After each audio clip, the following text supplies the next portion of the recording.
Hi అండి, welcome back to my channel. నేను వచ్చేసాను ఫుల్ లెంత్ బ్లాగ్ తోటి. నిన్న వీడియో అప్లోడ్ చేయలేదు కదా, అందుకనే ఇప్పుడు నేను 2 రోజులది వీడియో అప్లోడ్ చేస్తున్నాను. 2 రోజుల వీడియో కూడా కలిపేసి అటాచ్ చేశాను. ఎందుకంటే నాకు ఇంట్లో చేసుకునే వీలు లేదు. మా ఇంటి వాళ్ళు ఒకళ్ళు పోయారు, కాశీలో పోయారు. ఎంత అదృష్టవంతులో! 10 రోజులు ఇంకా లక్షవత్తుల నోము, చిత్రగుప్తుడి నోము, ఇంకా సప్తఋషుల నోము అనేవి ఉన్నాయట. అవి చేసుకొని రేపు ప్రయాణం అనగా తెల్లవారుజామునే లేచి తలుపులు తీసి ఇంకా తెల్లవారలేదని చెప్పి మళ్ళీ వెళ్ళి పడుకున్న ఆవిడ మళ్ళీ లేవలేదన్నమాట. నిద్రలోనే కాశీలో చనిపోయారు. అందుకనే నేను 2 రోజుల నుంచి ఏ వీడియో కానీ సరిగ్గా అప్లోడ్ చేయలేదు. ఇంట్లో కలిపేసుకోవచ్చు కదా, ఇంకా ఈ చాదస్తాలు కూడా పాటించే వాళ్ళు ఉన్నారా అని అనుకుంటున్నారేమో. మా ఇంట్లో ఉన్నారు, ఎందుకంటే చేసేది గుళ్ళో కాబట్టి మేము ఇలాంటివన్నీ పాటిస్తూ ఉన్నాం. ఇంకా కూడా రెస్ట్ వచ్చినా అంటే లేడీస్ ప్రాబ్లమ్స్ వచ్చినా కూడా మేము 3 రోజులు కూడా ఏమీ ముట్టుకోము. అందుకనే ఇవన్నీ కూడా పిచ్చి చాదస్తామని అనుకోకండి. ఏదో తెలిసి చేయకపోతే ఏదో అన్నట్టు. అందుకనే భయంతో ఏది కూడా ముట్టుకోలేదు. అందుకనే ఇంట్లో వంట చేసుకోలేదు. కాఫీ కానీ డైలీ రొటీన్స్ కానీ ఏవి కూడా పెట్టలేదు. మీకు ఇందాక చూపించాను కదా, అది ఆంజనేయ స్వామి టెంపుల్ అనమాట. ఆంజనేయ స్వామి టెంపుల్ దగ్గర ఇక టిఫిన్ బాగుంటుంది. ఎర్లీ మార్నింగే బయటనే తినేసి అమ్మ వాళ్ళ ఇంట్లో కాఫీ తాగాను. నాన్న కల్పించాడు. అమ్మ కూడా షిరిడి వెళ్ళింది, ఇంకా ఫ్రైడే వరకు రాదు. అందుకని ఇంకా బయటనే తినేస్తున్నాం టిఫిన్. లంచ్ కూడా బయట తెప్పించుకున్నాం, కానీ బయట లంచ్ ఎక్కువగా తినడం అలవాట్లేదు. మసాలా ఫుడ్స్కి ఎక్కువ అడిక్ట్ అయిన వాళ్ళం కాదు. ఇంకా పాతకాలం పద్ధతులే పాటిస్తున్నాం కాబట్టి లంచ్ అనేది బయట తినే అలవాట్లేదు. ఉల్లిపాయ ఎల్లిపాయ తింటాం, కానీ గరం మసాలాలు ఇవన్నీ ఎక్కువగా తినడం అలవాట్లేదు. ఇక్కడ మధ్యాహ్నం భోజనం కూడా తెప్పించుకున్నాం, కానీ ఏది కూడా తినలేదు. కుక్కకు పెట్టేసాం. బ్లాక్కి పాలు పోయకపోయినా పెరుగు పోయకపోయినా తినదుగా, అది మీకు తెలిసిన విషయమే. బిర్యానీ ఒక ప్యాకెట్ ఇచ్చారు, ఇంకా ఫ్రై ఒకటి, మళ్ళీ గ్రేవీ కర్రీ, పచ్చడి, పెరుగు ఇవన్నీ ఇచ్చారు, కానీ ఏవి కూడా బయట తినలేము. ఇంకా ఇలా కాదు, టైంపాస్ అవ్వట్లేదని చెప్పి బయటికి వెళ్ళాము. ఈ వీడియో ఇక్కడితోటి నా ఇంటి పనుల గురించి మానేస్తాను. ఇంకా ఒక మంచి కథలోకి వెళ్ళిపోదాం మనం. కథలోకి వెళ్ళే ముందు నేను ఎక్కడికి వెళ్తున్నాను అనేది మీకు చెప్పాలి కదా. ఏఎంఆర్ మాల్కి వెళ్తున్నాను. మధ్యలో డీమార్ట్ కూడా చూపిస్తాను. ఏఎంఆర్కి మాల్కి వెళ్ళే మధ్యలో డీమార్ట్ కూడా ఉంది. సరే, కథ చెప్దాం. కథ స్టార్ట్ చేస్తాను. నేను ఇప్పుడు చెప్పే కథ మీరు ఎక్కడా కూడా స్కిప్ చేస్తే మీకు కథ అర్థం కాదు. ఇంకొకటి, నేను ఇప్పుడు చెప్తున్నది ఫస్ట్ పార్ట్ మాత్రమే చెప్తున్నాను. మళ్ళీ రేపు కంటిన్యూషన్ రేపు చెప్తాను. నేను చెప్పే ఇప్పుడు కథ వచ్చి ఎవరి గురించి అనుకుంటున్నారు? ఒక ఆర్మీ గురించి. సరే, వినబోతూ రుచులెందుకు, తినబోతే రుచి ఎందుకు? వింటున్నాం కదా. సరే వినండి మరి కథ ఎంత ఇంట్రెస్టింగ్గా ఉందో. సరే, ఈ కథ ఒక ఆర్మీ అధికారి గురించి, అతని జీవితంలో జరిగిన కొన్ని సంఘటనల గురించి, అతని ప్రేమ గురించి, అలాగే అతన్ని బాగా ఇన్స్పైర్ చేసినటువంటి ఒక అధికారి గురించి కూడా, దేశం మీద ఒక సైనికుడికి ఉండే భక్తి విధేయత గురించి, మరియు ఆర్మీలో జరిగే కొన్ని అక్రమ ఒప్పందాలు, వాటి వెనక ఉన్న కొంతమంది పెద్దల గురించి, వాటికి వ్యతిరేకంగా 2 అధికారులు చేసే పోరాటమే ఈ కథ. అంటే ఇప్పుడు ఇప్పటి వరకు చెప్పింది అర్థమైంది అనుకుంటున్నా. ఆర్మీ అతని పేరు వచ్చేసి సుభాష్ అనుకుందాం, లేకపోతే మీకు ఇష్టమైన పేరు పెట్టుకోండి. అతను హైదరాబాద్లో అతని స్నేహితుడితో కలిసి ఉంటున్నాడు. సుభాష్కి అతను తప్ప ఎవ్వరూ లేరు. చిన్నప్పుడే అమ్మా నాన్న చనిపోయారు. అతని స్నేహితుడి పేరు హేమంత్. ఇద్దరు చిన్నప్పుడు నుంచి ఒకే దగ్గర చదువుకున్నారు.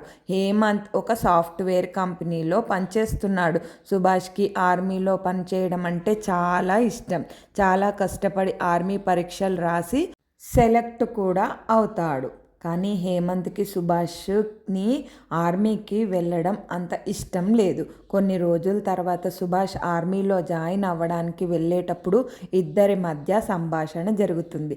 హేమంత్, సుభాష్ ఆర్మీకి వెళ్ళడం అంత అవసరమా? ఇక్కడే ఉండి ఏదో ఒక జాబ్ చేసుకోవచ్చు కదా. సుభాష్, నీకు బాగా తెలుసు నాకు ఆర్మీ అంటే ఎంత ఇష్టమో.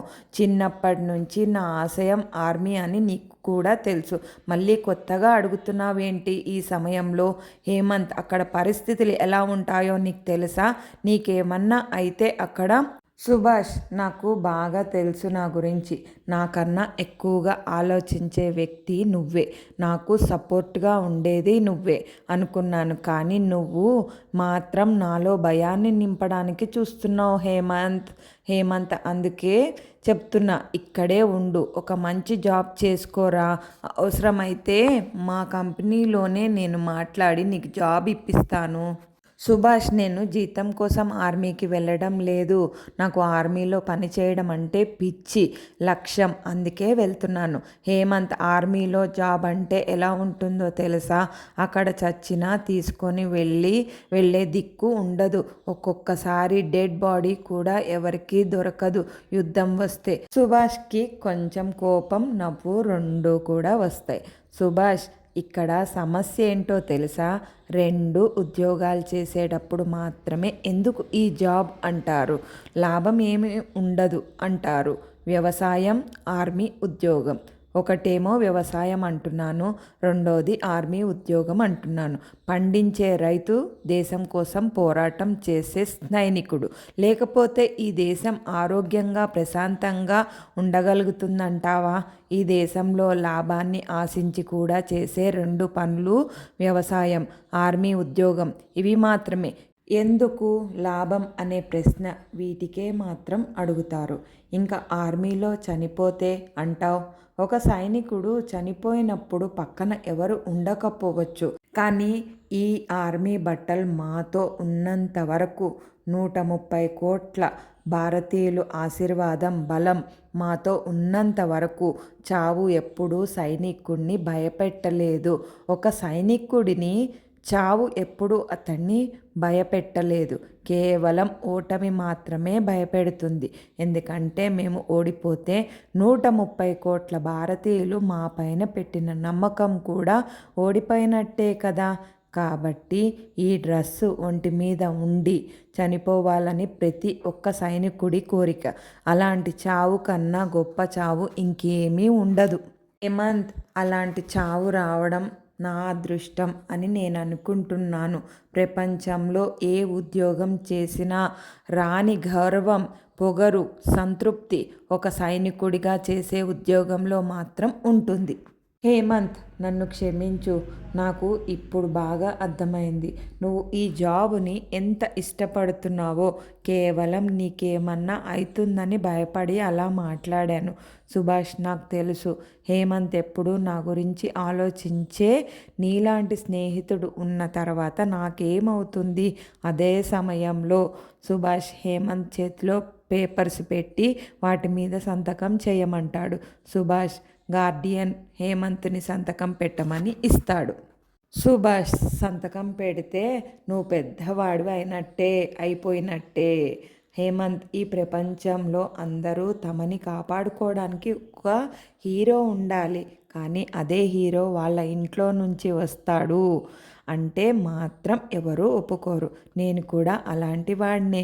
4 సంవత్సరాల తర్వాత సుభాష్ హైదరాబాద్ క్యాంపుకి వస్తాడు. వచ్చిన రోజు సుభాష్ ఛాతీపైన గాయం ఉంటుంది. దాని గురించి ఎవరికి ఏమీ చెప్పలేదు, హేమంత్తో సహా. అప్పుడు చెప్తాడు హేమంత్కి తనకి ప్రమోషన్ వచ్చింది అని. ఆ శుభవార్త విని ఏం చేద్దాం అని హేమంత్ అడుగుతాడు. సుభాష్, ఇద్దరం కలిసి అనాథాశ్రమంకు వెళ్దాం. అక్కడ ఉన్న చిన్న పిల్లలకి స్వీట్స్, బట్టలు, అలాగే వాళ్ళకి కావాల్సినవి తీసుకువెళదాం. అలాగే కొంతమంది కూడా వార్డెన్కి ఇస్తే పిల్లలకి ఏం కావాలో చూసుకుంటుంది. హేమంత్, సరే నువ్వు ఎలా చెప్తే అలా చేద్దాం అనుకున్నట్టుగానే ఇద్దరూ కలిసి అక్కడికి వెళ్తారు. వెళ్ళి పిల్లలకి అన్నీ పంచి వారితో కొద్ది సమయం గడుపుతారు. వాళ్ళని చూసి ఇద్దరూ చాలా సంతోషంగా ఫీల్ అవుతారు. హేమంత్ ఒక చిన్న పిల్లవాడి దగ్గరికి వెళ్ళి ఆడుకుంటూ ఉంటాడు. ఇలా మాట్లాడుతున్నాడు. హేమంత్ పెద్దగా అయిన తర్వాత ఏమవుతావురా నువ్వు? పిల్లవాడు, నీకన్నా పెద్దగా అవుతాను. అది గమనిస్తున్న సుభాష్ నవ్వుకుంటూ ఉంటాడు. అక్కడి నుంచి హేమంత్ వస్తూ అనుకుంటాడు, హేమంత్ ఈ మధ్య బుడతలు కూడా బుల్లెట్ల కంటే గట్టిగా దింపుతున్నారు. వీళ్ళకి ఎవరి ట్రైనింగ్ అవసరం లేదు, వీళ్ళే నేర్పిస్తారు మనకి కొన్ని రోజులైతే. సుభాష్ చాలు కానీ లోపలికి వెళ్ళి వార్డెన్ని కలుద్దాం, తర్వాత వార్డెన్తో మాట్లాడదాం అని లోపలికి వెళ్తారు. వాళ్ళు వార్డెన్తో మాట్లాడే సమయంలో బయట పిల్లలందరూ చాలా బాగా అల్లరి చేస్తూ ఉంటారు. అది గమనించిన వార్డెన్, మానస వచ్చినట్టు ఉంది అంటుంది. వార్డెన్ అనుకున్నట్టుగానే మానస వచ్చి పిల్లలతో ఆడుకుంటూ ఉంటుంది. అందరి కోసం చాక్లెట్స్ కూడా తెచ్చింది. హేమంత్, ఎవరు మానస అంటే? వార్డెన్, మానస ప్రతి నెల ఇక్కడికి వస్తూ ఉంటుంది. వచ్చిన ప్రతిసారి పిల్లల కోసం ఏదో ఒకటి తీసుకొని వస్తుంది. చాలా సరదాగా సమయం గడుపుతుంది. ఇక్కడ పిల్లలతో తను కూడా ఒక అనాథ అని మాత్రమే చెప్పింది. అంతే, అంతకు మించి తన గురించి మాకు పెద్దగా తెలియదు. సుభాష్ అక్కడి నుంచి బయటకి చూస్తూ ఉంటాడు. అక్కడ మానస పిల్లలతో ఆడుకుంటూ ఉంటుంది. ఎందుకో చూడగానే సుభాష్కి తను బాగా నచ్చేసింది. తనని చూడకముందే తన మనసుని చూసేశాడు సుభాష్. వార్డెన్ ప్రతి నెల తాను కొంత డబ్బు సహాయం కూడా చేస్తుంది. తను ఇచ్చిన డబ్బులతోనే ఇద్దరు పిల్లల్ని చదివిస్తున్నాం. సుభాష్, మేము కూడా ఈ పిల్లల కోసం కొంత సహాయం ప్రతి నెల చేద్దాం అనుకుంటున్నాము. మా వల్ల ఒక్క పిల్లవాడి జీవితం మారితే అంతకన్నా ఆనందం మాకేముంటుంది. ఈ 50,000 ఉంచండి. ప్రతి నెల మా నుంచి కొంచెం సహాయం మీకు అందుతుంది. మానస అక్కడి నుంచి వెళ్ళిపోతుంది. అది గమనించిన సుభాష్, మేము కూడా వెళ్ళిపోతామని చెప్పి బయటికి వచ్చేస్తారు. అది గమనించిన వార్డెన్ చిన్నగా నవ్వుతుంది. మానస బయటికి నడుచుకుంటూ వెళ్తూ ఉంటుంది. సుభాష్ మరియు హేమంత్ తనని ఫాలో చేస్తూ ఉంటారు. అదే సమయంలో ఒక అబ్బాయి మానసకి డాష్ ఇచ్చి వెళ్ళిపోతూ ఉంటాడు. మానస వాడిని ఆపి బాగా తిడుతుంది. దూరం నుంచి ఇద్దరు గమనిస్తూ ఉంటారు. సుభాష్ అలానే చూస్తూ ఉంటాడు మానసాని. హేమంత్, నచ్చిందా అమ్మాయి? సుభాష్, చూడటానికి అంత లక్షణంగా ఉంది, ఎదుటివారిని సహాయము చేసే అంత మంచి మనసు చూసాం. పోకిరి ఎదవలకి బుద్ధి చెప్పే అంత తెగువ కూడా ఉంది. ఇంతకన్నా ఒక అమ్మాయికి నచ్చడానికి ఇంకేం కావాలి? She is a perfect girl. తనను ఫాలో చేస్తూ మానస ఇంటి దాకా వెళ్తారు. సుభాష్ అమ్మాయి వివరాలు కనుక్కోమని హేమంత్కి చెప్పి అక్కడి నుంచి వెళ్ళిపోతారు. మరుసటి రోజు హేమంత్ తన గురించి అన్ని వివరాలు కనుక్కొని వస్తాడు. హేమంత్ తన గురించి అన్ని విషయాలు కనుక్కొని కానీ కానీ కానీ సుభాష్, ఏంటి కానీ? ఎవరు తాను చెప్పు. హేమంత్, తను ఒక వ్యభిచారి. అది విని సుభాష్ ఒక్కసారి షాక్ అవుతాడు. మొదట కానీ వెంటనే ఆ షాక్ నుండి బయటికి వస్తాడు. హేమంత్, మర్చిపోరా, ఇక్కడ అమ్మాయిలు లేరా? నీకు బాగా నచ్చే అమ్మాయి, చాలా మంచి అమ్మాయి దొరుకుతుంది, మనం వెతుకుదాం. సుభాష్, ఆ అమ్మాయి అంటే నాకు చాలా ఇష్టం. హేమంత్, అంత చెప్పినా తననే ప్రేమిస్తా అంటావు? సుభాష్, ప్రేమిస్తా కాదు, ప్రేమిస్తున్నాను. హేమంత్, అలాంటి పని చేసే అమ్మాయితో నీకు ప్రేమ ఏంట్రా? సుభాష్, నువ్వు అలాంటి అమ్మాయిని ఎవ్వరూ ప్రేమించరు అంటున్నావు. అలాంటి పని చేస్తున్న తన మనసు ఇంకా అంత పవిత్రంగా ఉంది అని నేను అంటున్నాను. సరే, నీ కోసం మళ్ళీ అక్కడికి వెళ్దాం. తనని చూస్తా. తను అలాంటిది అని తెలిసిన తర్వాత కూడా తన మీద ప్రేమ తగ్గింది అనిపిస్తే మళ్ళీ తనని చూడను, ఓకేనా? హేమంత్, సరే చూద్దాంపా. ఇద్దరూ కలిసి వెళ్తారు. తనని చూస్తారు. హేమంత్, చెప్పరా, ఇప్పుడైనా తగ్గిందా కొంచెం ప్రేమ? ఇప్పుడు చెప్పు. సుభాష్, ఏమాత్రం తగ్గలేదు, ఇంకా పెరిగింది. మీరు అందరూ తనను చేసే పని చూస్తున్నారు, నేను మాత్రం తన మనసుని చూస్తున్నా. అందుకే తన మీద ఉన్న ప్రేమ రోజు రోజుకి పెరిగిపోతుంది. హేమంత్కి చాలా కోపంగా చూస్తాడు. సుభాష్ నవ్వుతూ ఉంటాడు. తర్వాత ఇద్దరు అక్కడి నుంచి వెళ్ళిపోతారు. హేమంత్, సరే, నేను చెప్పింది నువ్వు ఎప్పుడు విన్నావు? అయినా నీకు ఏది నచ్చితే అది చెయ్యి. నాకు కూడా కావాల్సిందే అది, నీ సంతోషం. సుభాష్, సరే, తన గురించి ఏం గమనించావు అది మాత్రం చెప్పు. హేమంత్, మానస ఎక్కువగా రాత్రి సమయంలో బయటికి వస్తుంది. మామూలుగా అయితే చాలా పద్ధతిగా ఉండే డ్రెస్సులు వేసుకుంటుంది. నిన్న కనిపించినట్టుగా పని మీద వెళ్ళేటప్పుడు మాత్రమే వెస్ట్రన్ డ్రెస్సెస్ వేసుకుంటుంది వ్యంగ్యంగా. సుభాష్, వివరాలు కనుక్కోమంటే ఏం కనుక్కున్నావురా? సుభాష్ 3 రోజులు అలానే తనని అలా చూస్తూ ఫాలో చేస్తూ ఉంటాడు. ఒక్కరోజు తనని ఫాలో చేస్తూ ఉంటారు. హేమంత్, ఇంకా ఎన్ని రోజులురా ఇలా చూస్తూ ఉంటావు? అది ఏమైనా కాలేజీ స్టూడెంటారా? సుభాష్, అది కాదు ఆమె అను. ఆయన ఎన్ని రోజులైనా ఇలా ఫాలో చేస్తాం. వెళ్ళి చెప్పేస్తా. సుభాష్, మానస దగ్గరికి వెళ్ళి నీతో 1 నిమిషం మాట్లాడాలి అంటాడు. మానస, చెప్పు, ఏంటి సంగతి? నిన్ను కొన్ని రోజుల నుంచి ఇక్కడే చూస్తున్నా. ఏమైనా అద్దె ఇల్లు కోసం వెతుకుతున్నారా? సహాయం ఏమైనా కావాలా? సుభాష్, నేను మిమ్మల్ని ప్రేమిస్తున్నాను. మానస, ప్రేమ? నాతో? నేను ఎవరో ఏం చేస్తానో తెలుసా? లవ్వు కొవ్వు అన్నీ కరిగిపోతాయి. దూరంగా ఉన్న హేమంత్ వాడు ఎవడో తెలుసా? నీ కొవ్వు కరుగుతుంది. సుభాష్, నువ్వు ఏం చేస్తావో నాకు తెలుసు, కానీ నాకు అది అనవసరం. నువ్వు ఎలాంటి దానివి అనేది మాత్రం నాకు అవసరం. మానస, నేను ఏం చేస్తానో ఎవరో తెలిసి కూడా ప్రేమిస్తున్నావా? కొంచెం తేడాగా ఉంది గురు నీ కథ. డబ్బులు లేవా? అందుకే కొత్త దారిలో అడుగుతున్నావా? నాకు నీ అంత సమయం లేదు బాయ్. 2 రోజులు తను కనపడదు. సుభాష్కి రోజు చూస్తారు, కానీ వాళ్ళకి కనపడదు. కొన్ని రోజుల తర్వాత మళ్ళీ కనిపిస్తుంది. సుభాష్ వెళ్ళి మాట్లాడతాడు. సుభాష్, నేను చెప్పింది ఏం చేశావు? ఆలోచించావా? మానస, ఏంట్రా నీ బాధ? నా వెనక పడతావు? ఏ కాలేజీ అమ్మాయి వెనకో పడచ్చు కదరా. పడే అవకాశం ఉంటుంది. నాలాంటి అమ్మాయి వెనక పడితే ఏమొస్తుంది? అంటే నిన్ను ప్రేమ పిపాసి అనుకోవాలా, కామపిశాచి అనుకోవాలా? సుభాష్ నవ్వుతూ, ఇంతకీ నువ్వు ఏమనుకుంటావో నా గురించి నాకు తెలియదు. మానస 2వ రకం అయితే ఈ పాటికి తెలిసిపోయేది. అందుకే నీ మంచి కోసమే చెబుతున్నా. నా వెనక పడటం ఆపేసే. మంచి అమ్మాయిని చూసి పెళ్లి చేసుకో. సుభాష్, ఒక అమ్మాయి అందం చూసి వచ్చే ప్రేమ కొన్ని రోజులు మాత్రమే ఉంటుంది. ఒక అమ్మాయి మైండ్ సెట్, బిహేవియర్ చూసి వచ్చే ప్రేమ కొన్ని నెలలు, సంవత్సరాలు ఉంటుంది. ఏమో కానీ ఎప్పుడైతే ఒక మనసు, మంచితనం, వ్యక్తిత్వం నచ్చి వచ్చే ప్రేమ జీవితకాలం ఉంటుంది. That love is for ever. నాకు అలాంటి ఫీలింగ్ నిన్ను చూసినప్పుడు మాత్రమే వచ్చింది. నిన్ను కాకుండా ఇంకొక అమ్మాయిని పెళ్లి చేసుకునే అవకాశం లేదు.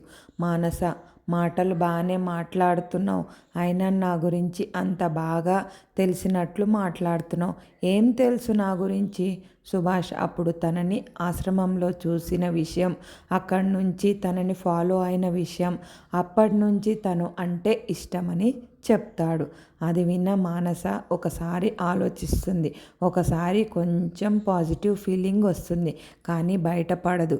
మానస, నీ చావు నువ్వు చావు. నీకు నేను చెప్పాల్సింది చెప్పాను, ఇంకా నీ ఇష్టం అని అక్కడి నుంచి వెళ్ళిపోతుంది. ఏమీ మాట్లాడకుండా ఆలోచిస్తూ వెళ్ళిపోతుంది. సుభాష్ కొంచెం నిరాశ పడుతూ అక్కడ తర్వాత రోజు సుభాష్ ఆర్మీ మిషన్ మీద ఒక చోటకి వెళ్ళాలని వస్తుంది. కొన్ని రోజులు అక్కడే ఉండొచ్చు అని హేమంత్కి చెప్పి వెళ్ళడానికి సిద్ధమవుతాడు. మానసాని కొంచెం చూస్తూ ఉండమని చెప్పి వెళ్ళిపోతాడు. కొన్ని రోజులు హేమంత్ మాత్రం మానస ఉండే దగ్గర తిరుగుతూ ఉంటాడు. అది గమనించిన మానస కొంచెం నిరాశ చెందుతుంది. హేమంత్ దగ్గరికి వెళ్ళి సుభాష్ గురించి అడుగుదాం అనుకుంటుంది, కానీ ధైర్యం సరిపోలేదు. చివరికి ఒకసారి వెళ్ళి అడుగుతుంది. మానస, మీ స్నేహితుడు ఎక్కడా కనపడటం లేదు. హేమంత్ కొంచెం కోపంగా చిరాకుగా జవాబు చెప్తాడు. హేమంత్ పని మీద బయటికి వెళ్ళాడు. అయినా నాకు అర్థం కాని విషయం ఏంటంటే నీలాంటి అమ్మాయి వెనక ఎవ్వడూ పడడు. అలాంటిది వాడు నువ్వు అంటే అంత ఇష్టం కదా అని చెప్పినా నీ వెనక ఇంతలా తిరుగుతూ ఉంటే వాడిని నువ్వు పట్టించుకోలేదెందుకు? అంతకు మించి వాడు చాలా మంచివాడు. నువ్వంటే అంత ఇష్టం అంటే నువ్వు ఏమో ఇలా వాడిని బాధ పెడుతున్నావు. అందరూ నువ్వు చేసే పనిని చూసి నువ్వు అంటే ఏమిటో చెబుతున్నారు. కానీ వాడు మాత్రం నీ మనసును చూసి నువ్వు ఎలాంటి దానివి అని చెప్పాడు. అయినా వాడేమైనా రోడ్డు మీద పని పాట లేకుండా తిరిగేవాడు అనుకుంటున్నావా? He is a Indian army officer. దేశం కోసం ప్రాణాలు ఇవ్వడానికి సిద్ధపడ్డ ఒకే ఒక్క సైనికుడు. అలాంటి వాడు నువ్వు అంటే అంత ఇష్టమని చెబుతున్నా నీకు అర్థం అవ్వట్లేదా? మానస కళ్ళ నిండా కన్నీళ్లతో అక్కడి నుంచి వెళ్ళిపోతుంది. నడుచుకుంటూ వెళ్ళిపోతుంది. ఆ సమయంలో తనలో తాను ఇలా అనుకుంటుంది. మానస ఇన్నర్ ఫీలింగ్ నాలాంటి అమ్మాయి వెనక పడుతున్నప్పుడే అర్థమైంది అతను ఎంత మంచివాడో అని. నా వల్ల అతని జీవితం నాశనం అవుతుందని తెలిసి ఎలా తనను అంటే ఇష్టమని చెప్పగలను? దేశం కోసం ప్రాణాలు ఇచ్చే అతను ఎక్కడా? డబ్బుల కోసం ఇలా బ్రతికే నేనెక్కడా? నేను ఇక్కడే ఉంటే ఏమైనా జరగవచ్చు. ముందు నేను ఇక్కడి నుంచి వెళ్ళిపోవాలి. ఒక చిన్న బ్యాగ్లో బట్టలు పెట్టుకొని బయటికి వచ్చేస్తుంది. పక్కనే ఉన్న కేఫ్లో కూర్చొని ఉంటుంది. కానీ తనకు ఎవరూ లేరు. ఎక్కడికి వెళ్ళాలో తెలియదు. ఆలోచిస్తూ అక్కడే ఉంటుంది. హేమంత్ ఇంటికి వెళ్ళేసరికి సుభాష్ కూడా వస్తాడు. అప్పుడే సుభాష్ అడిగిన తర్వాత జరిగింది చెప్తాడు. అనుమానం వచ్చి సుభాష్ వెంటనే మానస ఉండే ఏరియాకి వెళ్తాడు. అప్పటికే తను అక్కడ కనపడదు. ఫోన్ లిఫ్ట్ చేయదు. బయటికి వచ్చి అంతా వెతుకుతారు. కానీ దొరకదు. కొంచెం సేపు చివరికి సుభాష్కి కనపడుతుంది. ఎక్కడ ఉంది? తన దగ్గరికి వెళ్ళి మాట్లాడతాడు. మానసకి సుభాష్ని చూడగానే ఏదో తెలియని ఆనందం. కానీ బయటికి మాత్రం చెప్పుకోలేకపోతుంది. కొంచెం కోపంగా ఉన్నట్టు నటిస్తుంది. సుభాష్ ఎక్కడికో వెళ్ళడానికి సిద్ధమైనట్టు ఉన్నావు. దింపాలా ఎక్కడైనా? మానస కొంచెం కోపంగా అవసరం లేదు, నేను వెళ్ళగలను. సుభాష్ నువ్వు వెళ్ళిపోతే ప్రతి నెల ఆ పిల్లలతో ఎవరు ఆడుకుంటారు? వాళ్ళని ఎవరు చదివిపిస్తారు? మానస మనీ గూగుల్ పే చేస్తా. సుభాష్ ఓహో, మరి నాతో ఎవరు మాట్లాడతారు? మానస నీతో నేనెందుకు మాట్లాడతా? నువ్వు ఎవరు అసలు? నీ పేరేంటి? సుభాష్ నీకు నా పేరు కూడా తెలియదా? నా పేరు సుభాష్. మానస ఇండియన్ ఆర్మీ ఆఫీసర్. నాకు ఎందుకు చెప్పలేదు నువ్వు ఆర్మీ ఆఫీసర్ అని? సుభాష్ ఇంతకీ నేనంటే ఇష్టమో లేదో చెప్పలేదు. ఇంకా నువ్వు మానస నువ్వు ఆర్మీ ఆఫీసర్ అని ఎందుకు చెప్పలేదు ఫస్ట్? సుభాష్ అంతకన్నా ముందు నువ్వు అంటే ఇష్టమని చెప్పా. దానికి ఇప్పటి వరకు నువ్వు సమాధానమే చెప్పలేదు. అప్పటికి మానస కొంచెం బాధతో ముఖం ఉంటుంది. సమాధానం ఏమీ చెప్పదు. సుభాష్ పక్కకి వెళ్ళి కూర్చుంటుంది. సుభాష్ ఇప్పుడు చెప్పు, నేనంటే ఇష్టమో కాదో? మానస సుభాష్ కళ్ళల్లోకి చూస్తూ ఏడుస్తూ ఉండిపోతుంది. తర్వాత భుజం మీద తల పెట్టుకొని మాట్లాడడం మొదలు పెడుతుంది. మానస నాకు ఎటు వెళ్ళాలో తెలియలేదు. అందుకే ఇక్కడే ఉండిపోయాను. నాకు ఎవ్వరూ లేరు. అమ్మ నాన్న చిన్నప్పుడే చనిపోయారు. ఒక చెల్లి మాత్రమే ఉంది. దానినైనా బాగా చదివించుకోవాలి అని అనుకున్నాను. తను కూడా ఎప్పుడు వెళ్ళే ఆర్ఫనేజ్లోనే ఉండేది. కొన్ని అనుకోని కారణాల వల్ల ఏమి చేయాలన్న పరిస్థితులలో ఇలాంటి పని చేయాల్సి వచ్చింది. సుభాష్ నీకు ఇంతవరకు లేకపోయి ఉండొచ్చు. కానీ ఇక నీకు అన్నీ నేనే. ఏ సిటీ వెళ్ళాలో తెలియక ఏడుస్తున్నావా? సరదాగా మానస నవ్వుతుంది. అదే సమయంలో హేమంత్ కూడా వస్తాడు. వచ్చి మానసకి సారీ చెప్తాడు. ముగ్గురు కలిసి సుభాష్ ఇంటికి వెళ్తారు. మొదటి భాగం ఇక్కడితో ఎండ్ చేసేస్తున్నాను. దీంట్లో నీతి ఏంటంటే ఒక అమ్మాయి ఎటువంటిది అని తాను చేసే పనిని బట్టి ఎప్పటికీ నిర్ణయం తీసుకోరాదు. కేవలం తన మనస్తత్వం, వ్యక్తిత్వాన్ని బట్టి మాత్రమే ఎలాంటిది అనేది నిర్ణయం తీసుకోవాలి. ప్రపంచంలో ఏ ఉద్యోగం చేసినా గర్వం, పొగరు, సంతృప్తి ఒక సైనికుడిగా చేసే ఉద్యోగంలో మాత్రమే ఉంటుంది.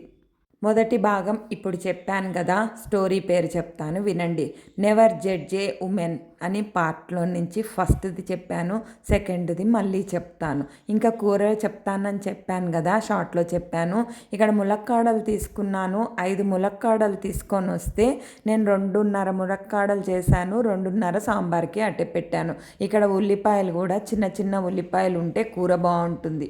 గార్లిక్ పేస్ట్ వేసుకునే వాళ్ళు గార్లిక్ పేస్ట్ వేసుకోవచ్చు. పచ్చిమిరపకాయలు, కరివేపాకు తీసుకోవాలి. ఇక్కడ నూనెలో ఆవాలు, జీలకర్ర, మినప్పప్పు, శనగపప్పు వేసుకోవాలి. వేగాక పచ్చిమిరపకాయలు, కరివేపాకు, ఉల్లిపాయ నేను ఇక్కడ వేయలేదు కాబట్టి ముందుగా ములక్కాడలు వేసేసాను. ములక్కాడలు, ఉల్లిపాయలు, పచ్చిమిరపకాయలు, కరివేపాకు అన్నీ ఒక్కసారే వేసుకోవచ్చు. ఉప్పు, పసుపు, కారం, ములక్కాడలు 2 నిమిషాలు వేగాక వేసేసుకొని టమాటాలు వేసుకోవటమే. టమాటాలుకి మనం ఉప్పు, పసుపు సరిపడా వేసేసాం కాబట్టి కాసేపు ఆగిన తర్వాత నీరంతా టమాటాలోంది పోయిన తర్వాత కారం వేసుకోవాలి. కారం వేసిన వెంటనే కూడా స్టవ్ బంద్ చేయొద్దు. కారం వేసేసాం కదా అని చెప్పి స్టవ్ బంద్ చేస్తే మటుకు కూరలోని టేస్ట్ అనేది మారిపోతుంది. కారం వేసిన తర్వాత కూడా ఒక 5 నిమిషాలు అలాగే ఉంచి స్టవ్ బంద్ చేస్తే టేస్ట్ అనేది సూపర్గా ఉంటుంది. ఇప్పుడు పప్పులోకి నేను తిరగమూత వేస్తున్నాను. మామిడికాయ పప్పు నేను చూపించాను కాబట్టి చెప్పేస్తున్నాను. మామిడికాయలు వేసాను, టమాటాలు వేయలేదు. తిరగమూతలోకి వచ్చి ఇంగువ, ఆవాలు, మెంతులు, ఇక్కడ జీలకర్ర వేయను. ఈరోజు మా ఇంట్లో ములక్కాడ కూర, టమాటా వేసి ఇంకా మామిడికాయ పప్పు. మామిడికాయలు చెట్టు నుంచి తెచ్చుకున్నవి, సూపర్ టేస్టీగా ఉంటాయి. మరి మీరు కూడా ఇలా ఉల్లిపాయ గార్లిక్ లేకుండా చేసుకోండి. మరి రేపటి వీడియోతో మళ్ళీ మీ ముందుకు వస్తాను. బాయ్ మరి.